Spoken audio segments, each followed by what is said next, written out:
আমরা একদম প্রথমে শিখেছি কি শিখেছিস, ট্রানজাকশন শিখেছি,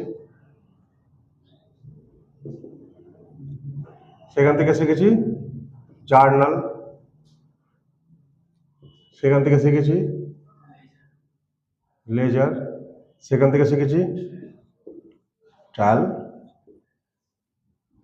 ব্যালেন্স। এই যে টোটাল সিস্টেমটা শিখেছি, এটা কিন্তু একটা স্টেপ বাই স্টেপ গেছে, এটা একটা পদ্ধতি। আজকে যেটা আমরা শিখবো সেটা হচ্ছে ইভেন্ট, আর একটা হচ্ছে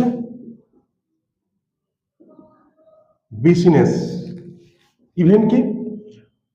কোনো ঘটনা যদি ঘটে তাকে আমরা ইভেন্ট বলি, কিন্তু এই ইভেন্ট কি যেখানে ফিনান্সিয়াল একটা ব্যাপার থাকবে।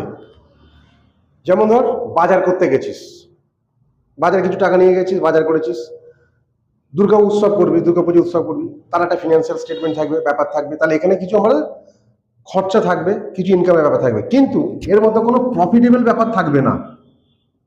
থাকবে কি? ইভেন্ট যে ঘটনা ঘটছে, আমি একটা বাজার করতে গেছি, আমি কি প্রফিট করার জন্য গেছি বাজার করতে? 500 টাকা নিয়ে গেছি, আমার যা যা প্রয়োজনীয় জিনিস আছে আমি সেগুলো কিনবো। ব্যবসা, ব্যবসা যখন আমি করবো তাহলে সেটা কি নন প্রফিটেবল হবে? কখনো না। ব্যবসা করবো আমি প্রফিটের জন্য করবো, প্রফিটের জন্য করবো। তাহলে এখানে অবশ্যই আমার এখানকার অ্যাকাউন্টিং সিস্টেম আর এখানকার অ্যাকাউন্ট সিস্টেম নিশ্চয়ই এক হবে না। তাহলে ইভেন্ট একটা জিনিস, বিজনেস একটা জিনিস। ইভেন্টের জন্য এক ধরনের ফিনান্সিয়াল স্টেটমেন্ট তৈরি করতে হবে, বিজনেসের জন্য এক ধরনের করতে হবে। তাহলে কোনটার জন্য কিভাবে কি করবো সেটাই আজকে দেখাবো।